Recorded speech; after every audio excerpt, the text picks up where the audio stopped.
दर्शकों, मैं हूं याशिका पाटोदी आपके साथ और आप देख रहे हैं SBCN टाइम्स। बुलेटिन में अब वक्त हो गया है आज की अहम खबरों का। हेडलाइंस के प्रायोजक है ज्ञानोदय मल्टी स्पेशलिटी हॉस्पिटल। 181 मुख्यमंत्री ऑनलाइन शिकायत के निराकरण को लेकर कलेक्टर दिलीप कुमार यादव हुए सख्त। रविवार को भी शिकायतें कटवाने के लिए बैठना पड़ा सभी विभागों के अधिकारियों को।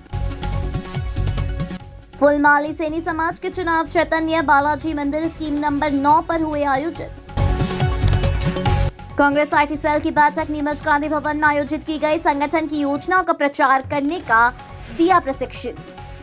मुख्यमंत्री ऑनलाइन शिकायतों के निराकरण को लेकर कलेक्टर दिलीप कुमार यादव ने TL बैठक में सभी विभाग प्रमुखों को सख्त निर्देश दिए थे कि वे अपने अपने विभागों की शिकायतें जल्द ही कटवाएं। अगर ऐसा नहीं कर पाने पर उनके विरुद्ध सख्त कार्रवाई की जाएगी।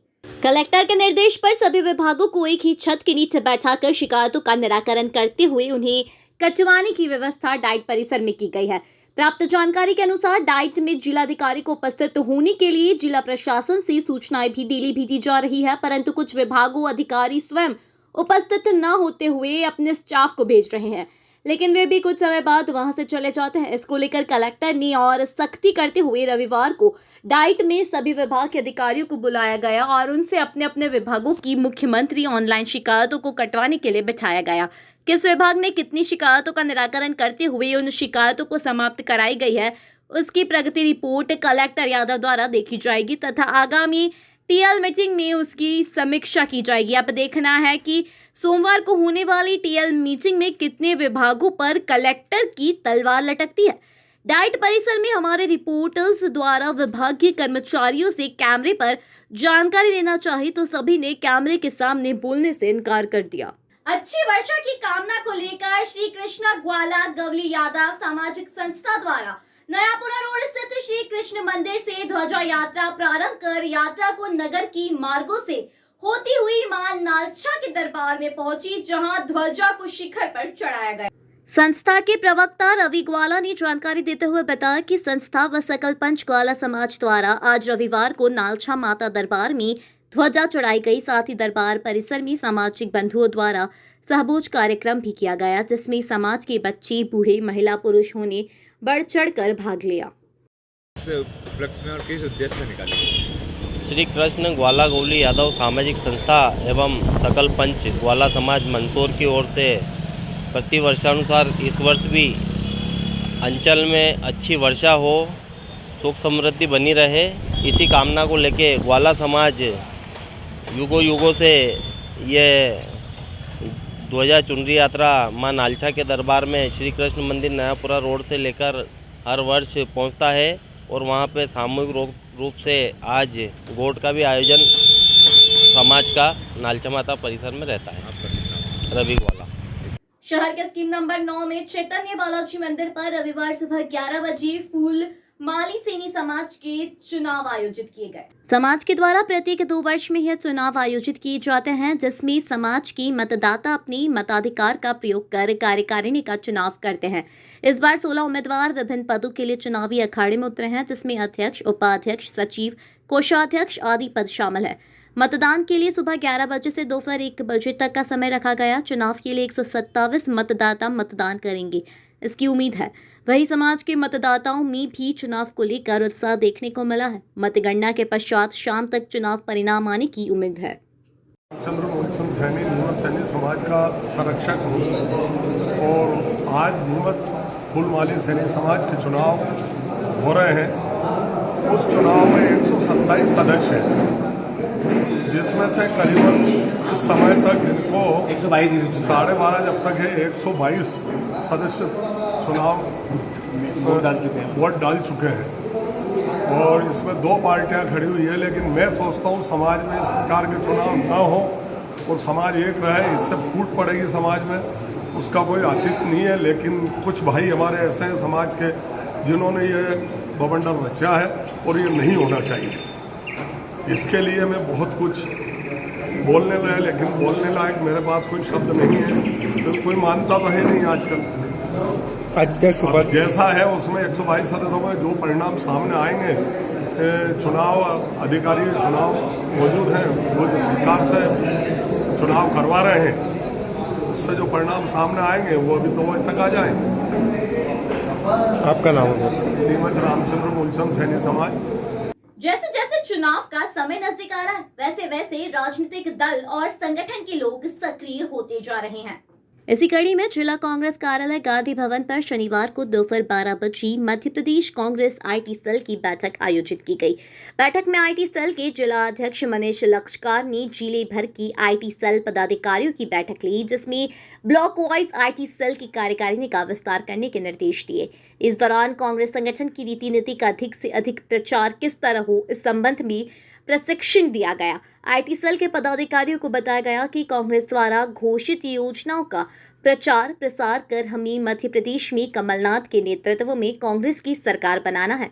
इस दौरान आईटी सेल के विभिन्न स्थानों से आए पदाधिकारी व कार्यकर्ता उपस्थित रहे। सूफी मत में उर्स का एक विशेष महत्व है।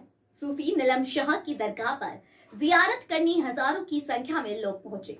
ऐसा मानना है कि अल्लाह की कृपा पात्र होने के कारण सूफी संत कभी मरती नहीं, इसलिए ज़रूरी नहीं है कि जिस पीर या संत की पूजा लोग उसके जीवन काल में करते हैं उसे उसकी मृत्यु के बाद छोड़ दे। वास्तव में जिन लोगों ने जितनी प्रसिद्धि पाई है तथा जिनकी करामातों की जितनी अधिक कहानियां प्रचलित है, मरने के बाद भी प्रायः वे उतना ही महत्व रखते हैं। नीलम शाह दरगाह को लोग श्रद्धा से देखते हैं और उन पर फूल या धूप बत्ती चढ़ाते और चिराग जलाते हैं। मज़ार को बेशकीमती दुशाला अथवा जरी के काम किए हुए रेशमी वस्त्रों से उड़ाई गई दरगाह की इमारत को रोशनी से सजाया गया तथा लंगर का आयोजन किया गया। क्या कहेंगे आज कार्यक्रम? जी, मैं कह रहा हूँ कि हर साल उर्स होता है नीलम शाह दरगाह का, और अभी लंगर चल हुआ है, बस 3 बजे तक के समाप्त हो जाएगा लंगर।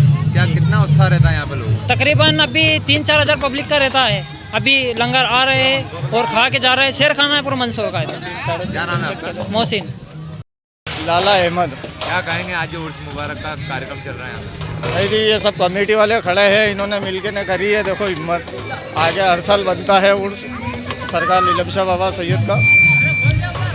तो कितने लाख लोगों का आने की उम्मीद है आज यहाँ पे? ये कम से कम यूँ समझोगे कम 3-4 हज़ार तो आएंगे, दिन भर चलेगा। अभी और बाका है इंशाल्लाह, ये दिन में 3 बजे तक का चलता रहेगा प्रोग्राम। लंगर का 3 बजे तक का चलता रहेगा। और दशपुर जागृति संगठन की जिला इकाई द्वारा महारानी लक्ष्मीबाई चौराहे पर लक्ष्मीबाई की प्रतिमा को माल्यार्पण करते हुए बलिदान दिवस मनाया गया। इस अवसर पर नगर पालिका अध्यक्ष श्रीमती रामा देवी गुर्जर सहित अनेक सामाजिक संगठनों ने महारानी लक्ष्मीबाई को याद किया। खूब लड़ी मर्दानी वह तो झांसी वाली रानी थी। रानी लक्ष्मीबाई की शौर्यता और वीरता पर लिखी यह कविता आज भी सब में देशभक्ति के जोश भर देती है। आज 18 जून को रानी लक्ष्मीबाई का बलिदान दिवस के रूप में मनाया जाता है। रानी लक्ष्मीबाई ने महज 29 साल की उम्र में अंग्रेजों से लोहा लेकर उनके दांत खट्टे कर दिए थे। अपनी मातृभूमि की रक्षा के लिए महारानी निडरता के साथ अंग्रेजों से मुकाबला करते हुए अमर शहीद हो गई। बस है, और जब से ये प्रतिमा लगी है तब से दशपुर जागृति संगठन लगातार इनका बलिदान दिवस और जन्म दिवस मनाता आ रहा है। ये इस प्रतिमा को लगाने में भी दशपुर जागृति संगठन का बड़ा योगदान रहा है। तत्कालीन नगर पालिका अध्यक्षा श्रीमती कुसुम देवी गुप्ता थी, तब उनने हमारी बात को सोचा समझा और यहाँ पर इस चौराहे को इंगित करके इस चौराहे पे जो है आज उस समय इनने नगर पालिका अध्यक्ष ने इस प्रतिमा को लगाया था।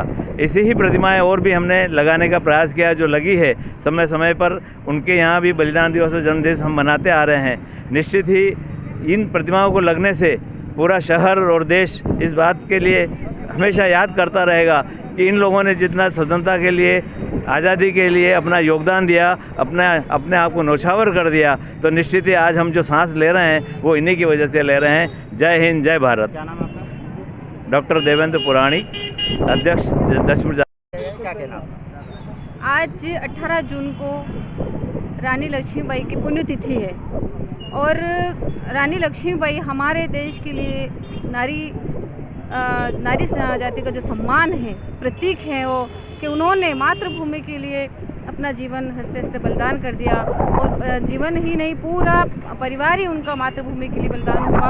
ऐसी महारानी लक्ष्मीबाई की प्रेरणा से हम सभी बहनों को ये संदेश देना चाहते हैं कि हम भी अपने कर्तव्य और अपनी मातृभूमि, अपने भारत भूमि के लिए अपने जीवन में हमेशा हमारी ऐसी वीरांगनाओं से प्रेरणा लेते रहें और हम अच्छे सामाजिक और अपने भारत भूमि के लिए काम करते रहें। इसी प्रेरणा के साथ आज हमने यहाँ हमारी महिला मोर्चा की बहनों ने सबने महारानी लक्ष्मीबाई की प्रतिमा आयोजन किया गया है, क्या कहना?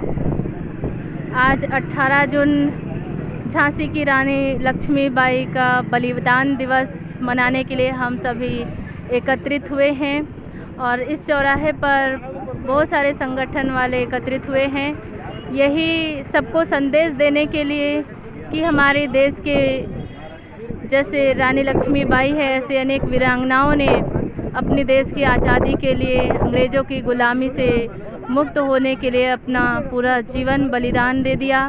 तो आज हमें भी उनसे ये प्रेरणा लेनी चाहिए कि हमें भी अपने जीवन का कुछ समय अपने देश को सुरक्षित करने के लिए, भारत माँ की लाज रखने के लिए। मैं प्रीति कुमावत हूँ और हम महारानी लक्ष्मीबाई के बलिदान दिवस को मनाने के लिए यहाँ सब एकत्रित हुए हैं। मैं कहना चाहती हूँ कि यहाँ एक ही साक्षी नहीं है, हर घर में वो साक्षी है और हर घर में सब कुछ हो रहा है। बाहर पुलिस जो निपट रही है वो सिर्फ बाहर के केस को निपट रही है, घर के दरिंदों से बचाने के लिए हमें ही कुछ करना पड़ेगा। एक तो संगति और एक संस्कार बच्चियों में भरना पड़ेगा हमें, और यही ध्यान देना पड़ेगा। बुजुर्गों को भी समझना पड़ेगा और बच्चियों को भी समझना पड़ेगा कि महाराष्ट्र सरकार के कैबिनेट मंत्री सुधीर मुनगंटीवार रविवार को मंदसौर जिले के दौरे पर पहुंची। उन्होंने यहां सबसे पहले बाबा पशुपतिनाथ के दर्शन किए और इसके बाद शहर के ट्रॉमा सेंटर व निर्माणाधीन मेडिकल कॉलेज का निरीक्षण किया। वहीं इन कार्यक्रमों के बाद कृषि उपज मंडी परिसर में मोदी सरकार के 9 साल पूरे होने पर विशाल जनसभा को संबोधित किया। बता दें कि भाजपा के महाजन संपर्क अभियान के अंतर्गत प्रदेश भर में बड़े नेताओं का दौरा जारी है। इसी कड़ी में महाराष्ट्र सरकार के कैबिनेट मंत्री सुधीर मुनगंटीवार रविवार को मंदसौर जिले के दौरे पर रहे। प्रातः 11 बजे भगवान पशुपतिनाथ दर्शन कर प्रातः 11:30 बजे महाजन संपर्क अभियान के विकास तीर्थ भ्रमण कार्यक्रम अंतर्गत सिविल हॉस्पिटल मंदसौर पहुंचे एवं 12 बजे मेडिकल कॉलेज मंदसौर पर केंद्र सरकार द्वारा किए गए कार्यों का अवलोकन किया। तत्पश्चात दोपहर में कृषि उपज मंडी परिसर लोकसभा स्तरीय विशाल जनसभा को संबोधित करते हुए सरकार की उपलब्धियां गिनाई। इस दौरान सांसद सुधीर गुप्ता, मंत्री जगदीश देवड़ा, हरदीप सिंह डंग, विधायक यशपाल सिंह सिसोदिया, देवीलाल धाकड़ सहित बड़ी संख्या में भाजपा जनप्रतिनिधि मौजूद रहे। मीडिया से चर्चा में मंत्री मुनगंटीवार ने प्रधानमंत्री मोदी को विकास पुरुष बताते हुए कहा कि भाजपा के विकास का नतीजा है कि क्षेत्र में 3 मेडिकल कॉलेज है। रतलाम में मेडिकल कॉलेज प्रारंभ हो चुका है, मंदसौर में निर्माणाधीन है और नीमच में नींव रखी जा चुकी है। जबकि पहले की सरकारें आती थी और मिस्टर इंडिया की तरह गायब हो जाती थी, जबकि भाजपा की मोदी सरकार ने हमेशा विकास की बात कही है और विकास के लिए सोचा है। के कोर्स, MCI, IMA, इनकी मदद से तो कई बातें बढ़ रही है। आयुष मंत्रालय आयुर्वेद के लिए किया गया है। कई बातों को बढ़ाते हुए आपका जो प्रश्न है, जो कांग्रेस ने जिसको जन्म दिया था, वो प्रश्न को सुलझाने की पूरी शक्ति के साथ, पूरी ताकत के साथ इस बात में काम किया। सर, अभी आपने कहा है कि कांग्रेस ने जातिवाद फैलाया है, कांग्रेस ने बंटवारा किया है। हाँ जी। लेकिन राहुल गांधी कहते हैं कि जो अब वो मोहब्बत की दुकान खोल रहे हैं, बीजेपी जिस तरह से कर रही है वो टारगेट कर रही है। देखो, अब उनके साथ कुछ नहीं रहा। 20 राज्यों में भाई साहब, वहाँ के मतदाताओं ने एक भी सांसद को चुन के नहीं दिया। 17 राज्यों में 50% से ज़्यादा वोट माननीय मोदी जी को मिले। अब कांग्रेस के नेताओं की एक बात देखो, वो विकास के ऊपर बात नहीं करते। कभी कभी मुझे प्रश्न लगता है कि वो बेरोजगारी की बात कहते हैं, तो राजस्थान में क्या है भाई? अच्छा, ऐसा तो नहीं है कि बेरोजगारी ये केंद्र का विषय है। एक समय था हमारे महाराष्ट्र में छत्तीसगढ़ से लोग आते थे। महाराष्ट्र में पंडित नेहरू जी जिस उत्तर प्रदेश से प्रधानमंत्री बनते थे, इंदिरा जी प्रधानमंत्री बनते थे, उत्तर प्रदेश के लोग रोजगार के लिए मुंबई और महाराष्ट्र में आते थे। इसका मतलब क्या है कि राज्य सरकारों ने बेरोजगारी रोजगारी पे काम करना चाहिए, मगर माननीय हमारे राहुल भैया इस पे बात नहीं करते। पेट्रोल डीजल इस पे जितना टैक्स केंद्र का है उतना ही राज्य का है। तो राहुल भैया राज्य को कभी बताते कि अपने मुख्यमंत्री को, मेरे भाई मैंने तो एक समय में मनमोहन सिंह जी के कागज़ फाड़ दिया था, अब तुझे भी, तेरे भी कागज़ फाड़ दूंगा, तू अपना टैक्स कम कर दे, बोलते हैं क्या? देखो ये राहुल जी जो है ना, अगर ओलंपिक में हम झूठ बोलने का गोल्ड मेडल रखे तो वही जीत सकते हैं। बहुत बहुत धन्यवाद। मेडिकल काउंसिल ऑफ इंडिया, उसमें इस दृष्टिकोण से विचार किया गया कि MCI के माध्यम से हम इसको आगे कैसे बढ़ा सकते हैं। इंडियन मेडिकल एसोसिएशन की मदद ली गई देश के स्तर पे, हम इसको कैसे मदद बढ़ा सकते हैं। CPA जैसे कोर्स को हमने मान्यता दी कि CPA कोर्स को पहले मान्यता नहीं थी, माननीय नड्डा जी के समय ही इसको मान्यता देते हुए आज तहसील स्तर पर भी सिर्फ MBBS नहीं तो पोस्ट ग्रेजुएशन डॉक्टर मिले। इसके लिए आप जानते हो कि पिछले 1 फरवरी को भी निर्मला सीतारमण मैडम ने 157 नर्सिंग कॉलेज को मान्यता दी, एक समय में 1 स्ट्रोक। उसका कारण ही है कि चाहे नर्सिंग स्टाफ हो, डॉक्टरों का स्टाफ हो, पढ़ाने वालों का स्टाफ हो, आज हमको संख्या मिलती है। मुझे मध्य प्रदेश की तो आंकड़े नहीं है, मगर मेरे पास महाराष्ट्र के आंकड़े हैं। मैं 30 साल से विधायक हूँ। 30 साल पहले अगर हम 10 डॉक्टरों के बारे में अगर जाहिरात देते थे तो ज़्यादा से ज़्यादा 12-14 डॉक्टर इंटरव्यू को आते थे। आज 10 की ऐड होती है तो 200 डॉक्टर आते हैं। इतनी संख्या अभी हमारे पास सर, आपने कहा मध्य प्रदेश की जो हॉस्पिटल, जिला अस्पताल, वहाँ पर गवर्नमेंट हॉस्पिटल में डॉक्टर आने की रुचि नहीं रखते, तो क्या मानते प्राइवेट अस्पतालों में ज़्यादा इनकम होती है? मेडिकल कॉलेज देखो, डॉक्टर आने की रुचि तभी रखेंगे जब डॉक्टर की संख्या बढ़ेगी। इसी दिशा में देश में एक संसद क्षेत्र में एक मेडिकल कॉलेज, ये सोच माननीय मोदी जी ने। सर, अभी आपने कहा कि कांग्रेस अब ऐसा तो नहीं है कि एक समय में एक साथ में सब परिवर्तन होगा। सर, एक शर्ट भी सिलाना है तो कोई 1 सेकंड में सिलाया नहीं जाता। कपड़ा फाड़ कर ही बाहिया बनाकर हम शर्ट पहनाते हैं। वैसे ही कई मेडिकल कॉलेज, कई 157 नर्सिंग इंस्टीट्यूशन, CPA के कोर्स, MCI, IMA, इनकी मदद से तो कई बातें बढ़ रही है। आयुष मंत्रालय आयुर्वेद के लिए किया गया है। कई बातों को बढ़ाते हुए आपका जो प्रश्न है, जो कांग्रेस ने जिसको जन्म दिया था, वो प्रश्न को सुलझाने की पूरी शक्ति के साथ, पूरी ताकत के साथ इस बात में काम किया। सर, अभी आपने कहा है कि कांग्रेस ने जातिवाद फैलाया है, कांग्रेस ने बंटवारा किया है। हाँ जी। लेकिन राहुल गांधी कहते हैं कि जो अब वो मोहब्बत की दुकान खोल रहे हैं, बीजेपी जिस तरह से कर रही है वो टारगेट कर रही है। देखो, अब उनके साथ कुछ नहीं रहा। 20 राज्यों में भाई साहब, वहाँ के मतदाताओं ने एक भी सांसद को चुन के नहीं दिया। 17 राज्यों में 50% से ज़्यादा वोट माननीय मोदी जी को मिले। अब कांग्रेस के नेताओं की एक बात देखो, वो विकास के ऊपर बात नहीं करते। कभी कभी मुझे प्रश्न लगता है कि वो बेरोजगारी की बात, कि विश्व गौरव जननायक विकास पुरुष माननीय मोदी जी को उन्होंने यहाँ से सांसद भेजकर अपना विशेष आशीर्वाद दिया है। यहाँ की जनता ने हमेशा विकास के लिए, प्रगति के लिए, उन्नति के लिए वोट दिया है और उसी का नतीजा है आज विकास तीर्थ को हम भेंट देने के लिए जब जा रहे तो कहीं 100 बेडेड वहाँ पे हॉस्पिटल में और बढ़ाया जा रहा है।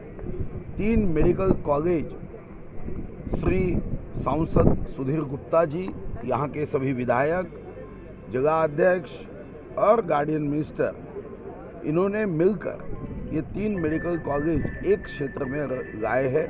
ये भी अपने आप में विकास की गति को दर्शाता है। माननीय मोदी जी ने जो काम किए, वो कामों को जन जन के मन मन तक पहुंचाने के लिए पिछले 30 तारीख से 30 जून तक विभिन्न कार्यक्रमों का आयोजन किया गया है। ये पहली पार्टी है जिन मतदाताओं ने उन पर विश्वास रखते हुए उनको चुनाव में जिताया है, उनको हिसाब देना, हमने क्या किया है वो बताना।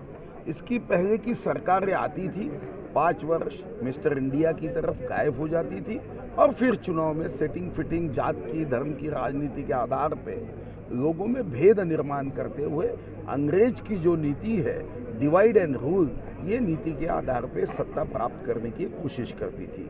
मगर ये सरकार है, जो सरकार के लिए, जो मोदी जी के लिए चुनाव जीतना ये लक्ष्य नहीं है, लोगों का विकास करते हुए लोगों का दिल जीतना, यही उनका लक्ष्य है। और वो लक्ष्य को इस माध्यम से देखने का, लोगों तक पहुंचाने का, ये जिम्मेदारी हम सब पर है। आज इसके लिए हम यहाँ आए। कुछ ही समय में यहाँ मेडिकल कॉलेज तैयार हो जाएगा, उसको लेकर डॉक्टर की क्या व्यवस्था रहेगी? देखने में आता है कि जो गवर्नमेंट हॉस्पिटल, जिला अस्पताल चल रहे हैं, वहाँ पर तो डॉक्टर नहीं है, यहाँ मेडिकल कॉलेज के लिए क्या व्यवस्था रहेगी डॉक्टरों की? देखो भाई साहब, ये प्रश्न पिछले 50-55 सालों में कांग्रेस के राज में किया जा रहा था, मगर इस प्रश्नों को सुलझाने के लिए ही विश्व गौरव मोदी जी ने कॉलेज की संख्या बढ़ाते हुए डॉक्टर्स को उचित स्किल मिले, ट्रेनिंग मिले, एजुकेशन मिले, इसलिए कई बातों में बदलाव किया है। तो मेडिकल काउंसिल ऑफ इंडिया, उसमें इस दृष्टिकोण से विचार किया गया कि MCI के माध्यम से हम इसको आगे कैसे बढ़ा सकते हैं।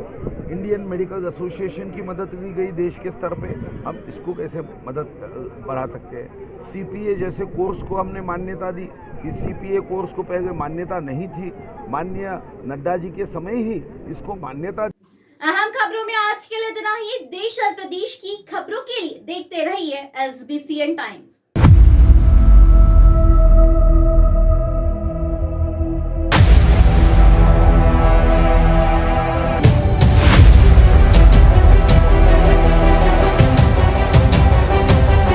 बच्चों के समर वेकेशन को और भी खास बनाने के लिए हमारे पास है खुश खबर। पीपलिया क्षेत्र स्थित कबीर इंटरनेशनल स्कूल 1 जून 2023 से 15 जून 2023 तक पुनः समर कैंप का आयोजन कर रहा है। इस बार कैंप का मुख्य आकर्षण सेल्फ डिफेंस टेक्निक, स्पेशल बालिकाओं के लिए वैदिक गणित, art and craft, dance, special प्रादेशिक एवं 1 दिन का टूर गिरनार वाटर पार्क में केवल और केवल 999 रुपए में। पीपलिया, नारायणगढ़ और बूढ़ा से वाहन सुविधा उपलब्ध, इसलिए आज ही रजिस्ट्रेशन करवाएं। रजिस्ट्रेशन के लिए संपर्क करें 7049166114, 7049166115। नगर के नेत्र चिकित्सा जगत का अप्रतिम प्रतिमान, सर्व सुविधा युक्त, आधुनिक व नवीनतम नेत्र चिकित्सा के संसाधनों से परिपूर्ण जैन दिवाकर श्री लाभ मुनि नेत्र चिकित्सालय, Sitamau road, Mandsaur.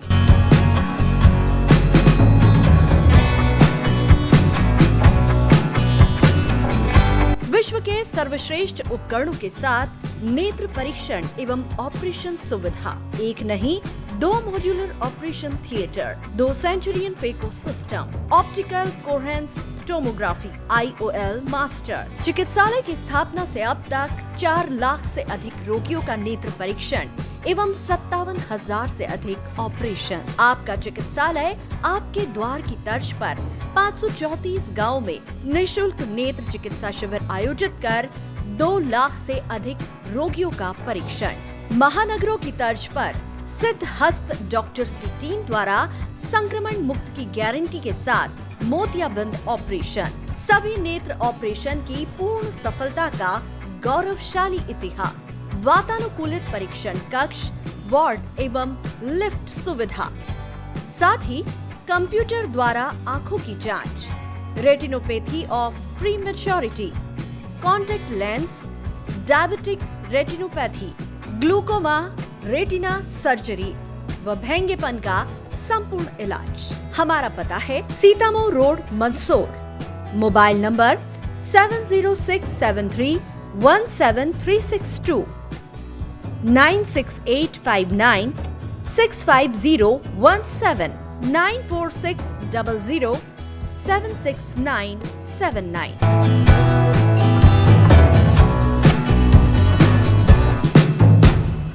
Gyanodaya the gateway of success Gyanodaya शिक्षण समिति द्वारा संचालित ज्ञानोदय ग्रुप ऑफ इंस्टीट्यूट एवं बाल कवि वैरागी महाविद्यालय में क्वालिटी एजुकेशन के साथ हायर एजुकेशन के लिए मालवा क्षेत्र में एक महत्वपूर्ण संस्थान बन चुका है, जिसमें हर साल हजारों युवाओं का भविष्य निर्माण हो रहा है। ज्ञानोदय संस्थान में आप पाएंगे 22 एकड़ में 7 विशाल campus with more than 3 lakh square feet modern construction, well equipped nursing, science, polytechnic, pharmacy and computer labs with more than 500 computers, 35,000 books with digital library, 100% results with 18 university topper, highly qualified teaching staff, 100% placement with highest package of 10 lakh in Byju's and 4.2 lakh in Wipro. Till now 1000 plus placements. Scholarship to SC, ST, OBC and general category merit holder students. All educational, cultural, social and sports activities. Bus facilities from Neemuch, Jawat and Manasa. Courses offered MBA, BBA, BCom Computers, BCom Honors, BCom Plain, MCA, MSc Computer Science, BCA, BSc Computer Science, PGDCA, DCA, MSc Biotech, MSc Chemistry, BSc Biotech, BSc Agriculture, BSc Plain, Nursing, BSc Nursing, General Nursing, Post Basic Nursing, B.Ed, BSc B.Ed, BA, B.Ed, D.Ed, MSW, Polytechnic branches, Electrical, Civil, Mechanical, ITI branches, Electrician, Fitter, Copa, B Pharma and D Pharma. You can also download our admission form www.gyanodayanimesh.com. बेहतर शिक्षा, अच्छी नौकरी और सफल भविष्य के लिए join करें ज्ञानोदय। We deliver success.